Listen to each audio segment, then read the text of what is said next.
Hey everybody, welcome back to BK's Bullets. Today we're going to be talking about Eternals.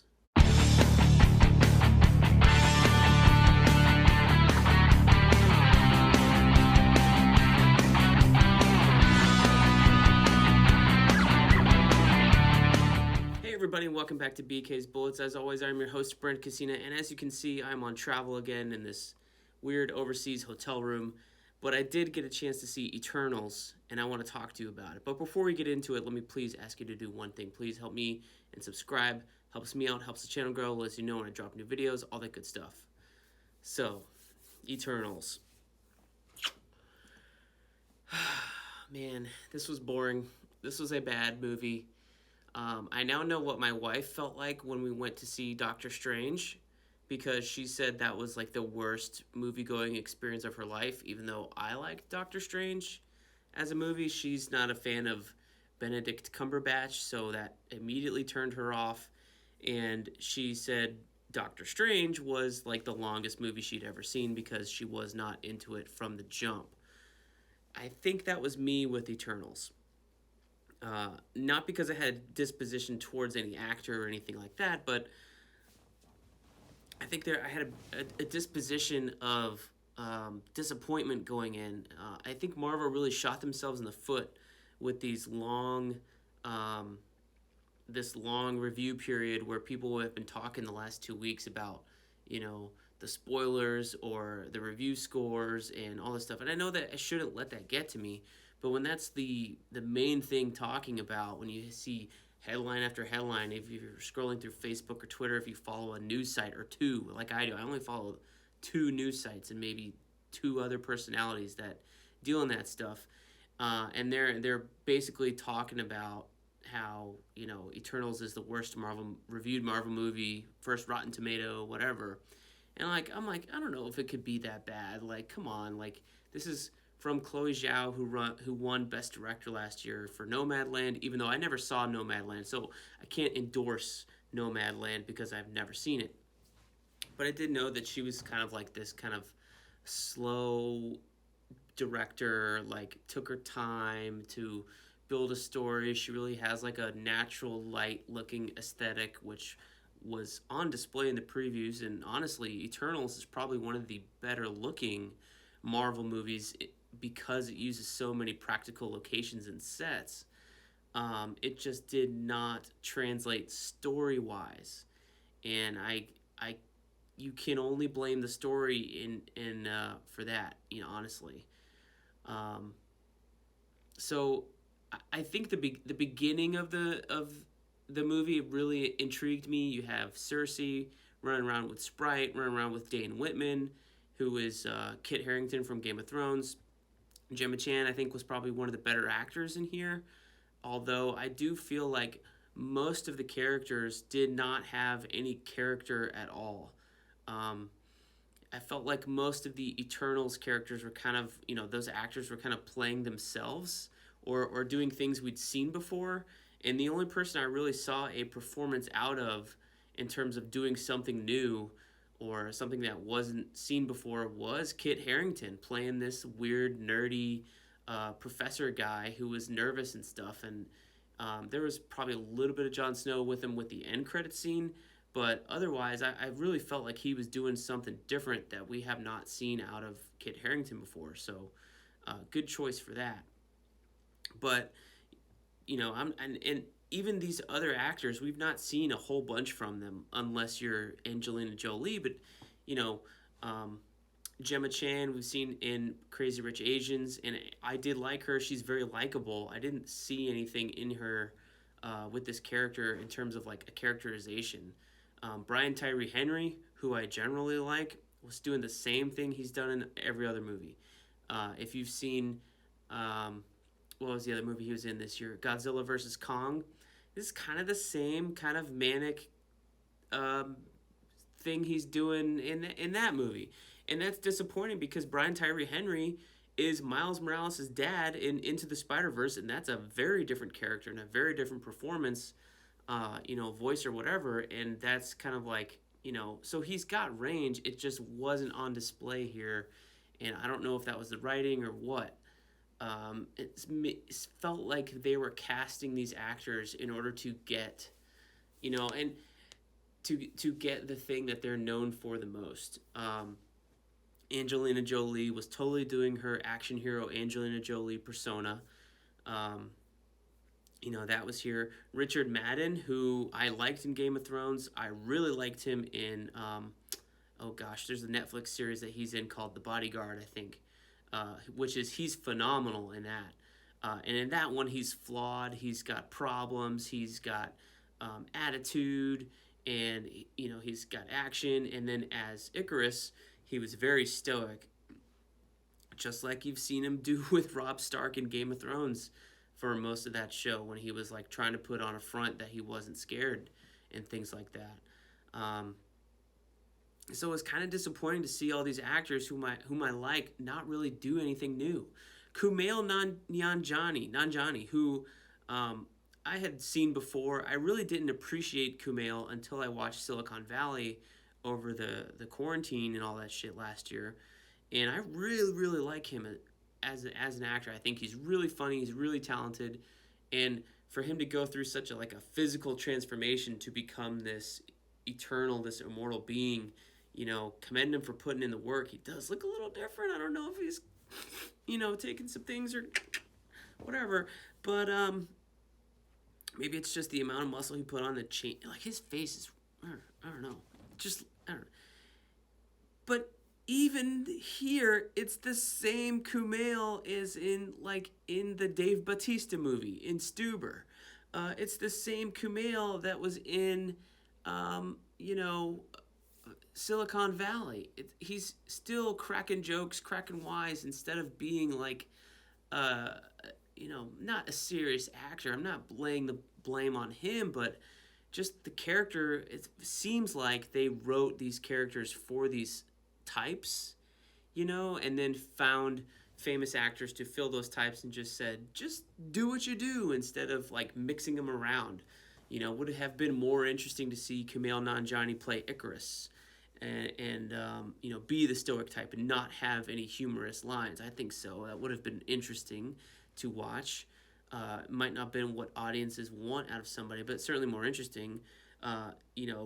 Richard Madden, can he throw a joke or not throw? We know he can throw a punch. Can he throw a joke? Could he have swapped places with Kumail and been that, or been Fastos and been this, gay character?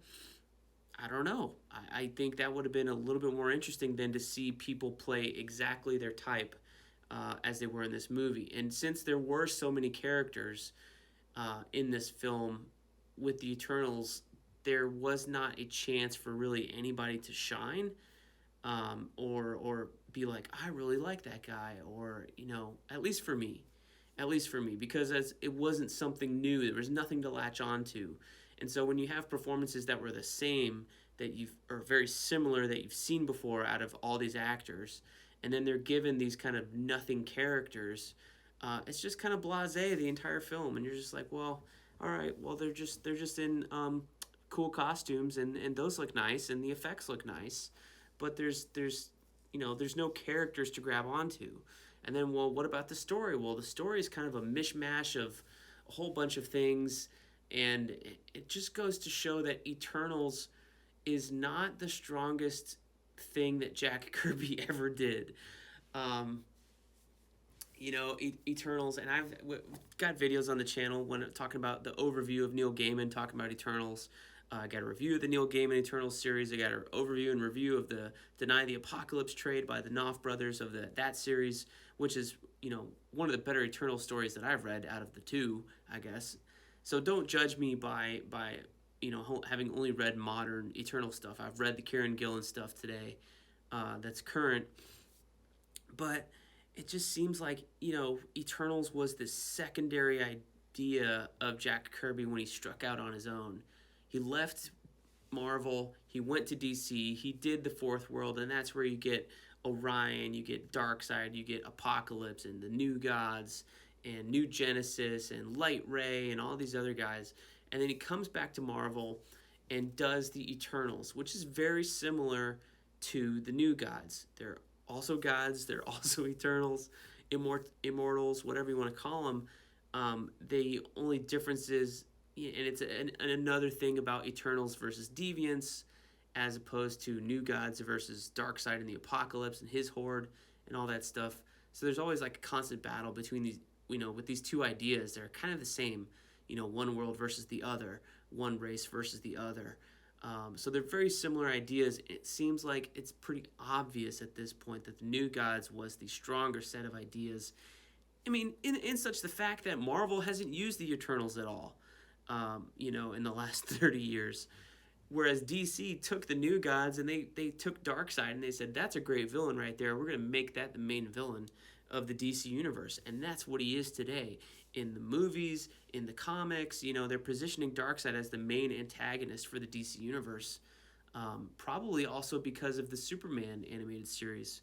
And when they brought him into that world, he can go toe to toe with Superman. So to have Eternals just kind of be this kind of almost a knockoff second round or second try idea of the New Gods doesn't help it at all. And the Eternals here are they're kind of fashioned after the Justice League, Ikaris or Icarus. I want to call him Ikaris. His name is Ikaris. And having a K last name, I want to put that hard K in there, and I want to call him Ikaris, not Icarus. But, okay, you want to call him Icarus, fine. But if I call him Ikaris this whole review, that's why.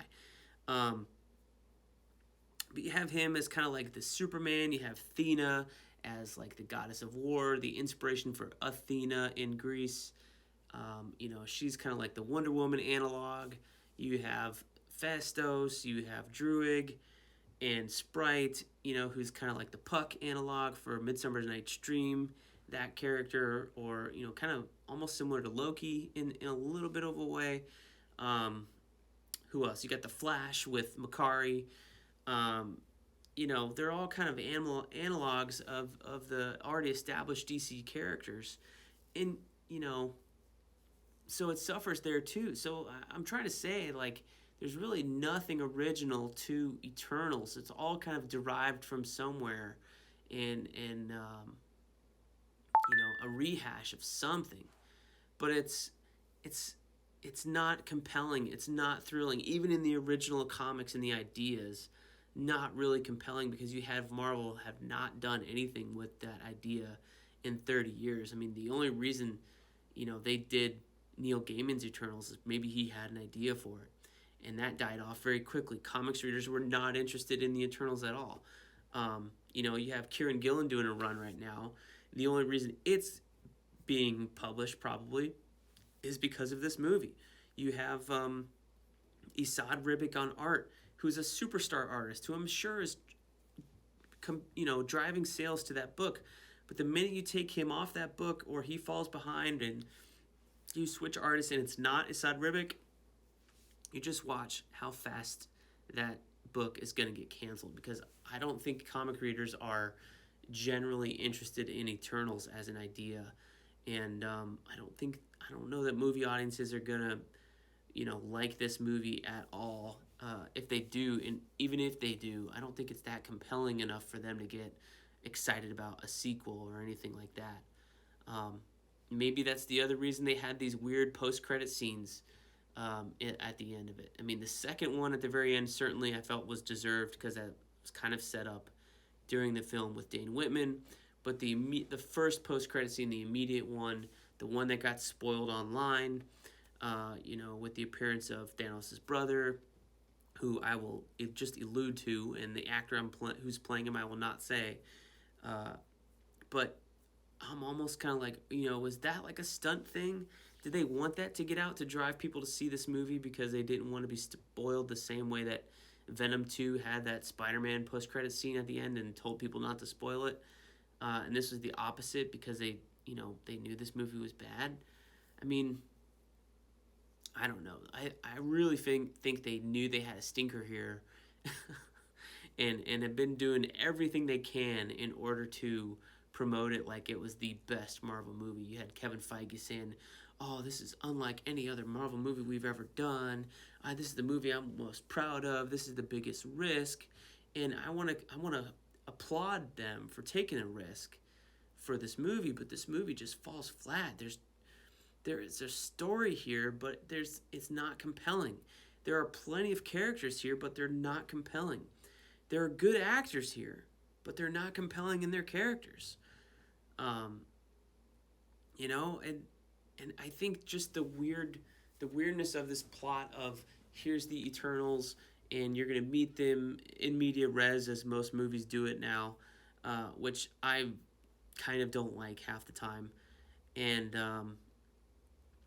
it's going to be about fighting the deviants, which you think is going on, and then suddenly it's a switcheroo about it's not about fighting the deviants anymore.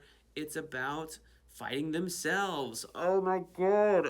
That was the most ludicrous thing. I thought I was going to I was bored when they were fighting the deviants, and then when they decided to fight themselves because they wanted to save the earth from the celestial that's being born out of the core. Boy, I just sighed and went, when is this movie over?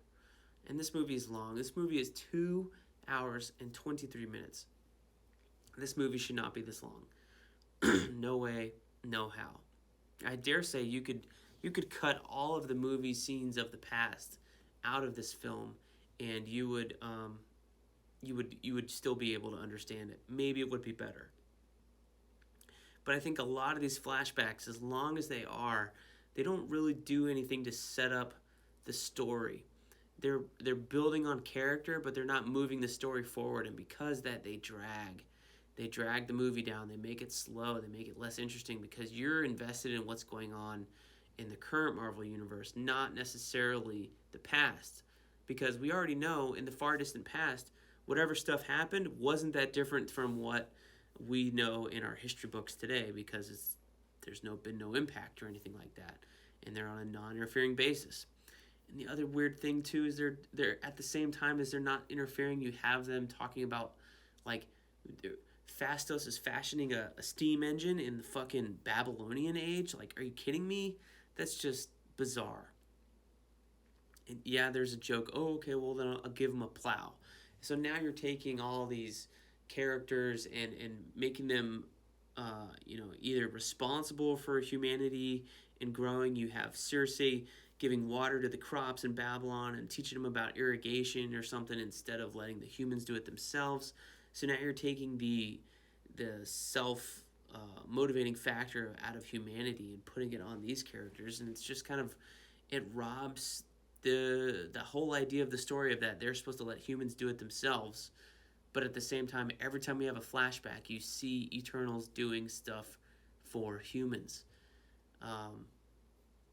So I think that was a major blunder, a major misstep to set up this rule and just see them constantly breaking it with no consequences. So I think that was bad. And then the villain, you have the deviants, and then they can't even establish the deviants right. Like, the whole idea of Eternals is the Celestials come to Earth and they create 100 Eternals and 100 deviants. And they watch them war with each other, and that's the experiment. And that they're supposed to keep each other at bay, and somehow that's the experiment. That's the original idea of Jack Kirby's idea.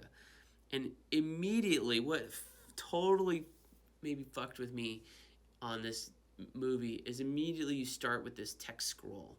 And that's not a good way to start a movie, probably, unless you're Star Wars and you have great music behind it. But anytime you have a low kind of humming music and you start with a text scroll, I think immediately people are going to check out and be like, oh, great, Lord of the Rings had a little bit of it, but it had a prologue, and it had drama, and it had war, all this stuff. And Eternals just starts with this text scroll, literally. Oh, they're aliens, and the Celestials made the Eternals, and then out of the darkness of the space, you have the Deviants come out, and the Celestials made the Eternals go fight the Deviants. And I'm like, this is the most basic idea of Jack Kirby's of the Celestials created it, and it's literally, Earth is literally a petri dish for this experiment of these two races. That's it. Very basic. And immediately you throw that away to give it more cosmic weight. when you can still have the Celestials and have this cosmic weight, but to give them this mission that they ultimately don't care about and then throw away, it just kind of robs them of the entire original idea of Jack Kirby. And so you're like, well, if now they're traveling the stars, they're not really supposed to leave Earth. Like that's the whole idea. Um, and I'm fine with Marvel changing things, but that's like the core idea of the Eternals right here, is that they're supposed to be on Earth because the Celestial said, you're on Earth and you're not leaving Earth and you're gonna fight the deviants and that's it. You know, just bizarre choices. This whole movie, I think, just the casting choices, the character choices, the story choices, just all struck as bizarre to me and as if they took the wrong turn each time. The only thing I'm interested out of seeing in this movie, seeing more of, is Dane Whitman, is that character, and even him, I felt bad.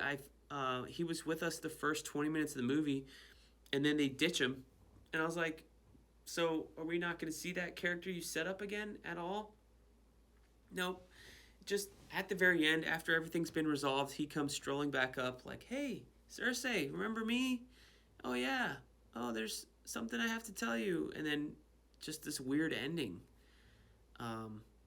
Which the ending also didn't even really feel like a cliffhanger. And it's supposed to be like, I feel like it's supposed to be a cliffhanger, but it didn't feel like one. Like there was no, oh man, none of that in my audience. And it was like, just kind of like, huh, okay, that's a way to end a movie, I guess.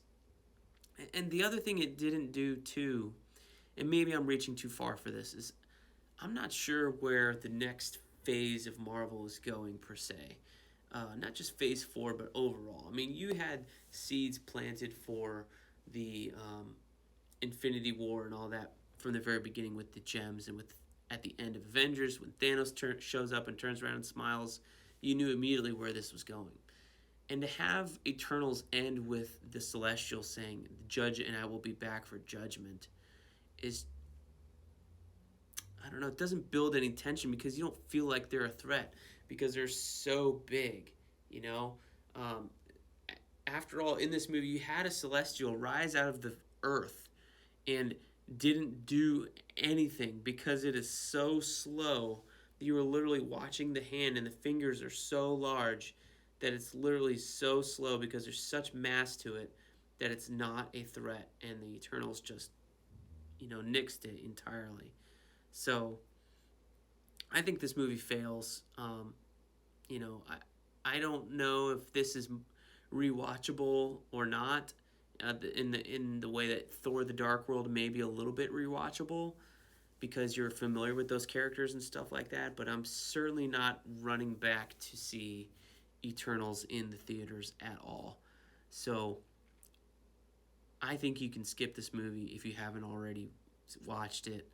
I try to stay as spoiler free as possible, but I definitely feel you could skip this and just wait for it to come out on Disney Plus and save your $20 or so, because this was highly disappointing.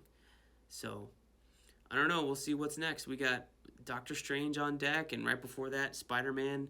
Hopefully those are good. Those are characters we know and love. I'm interested in new concepts with Marvel. You gotta make them interesting, man. And in Eternals, I really think that was the misstep.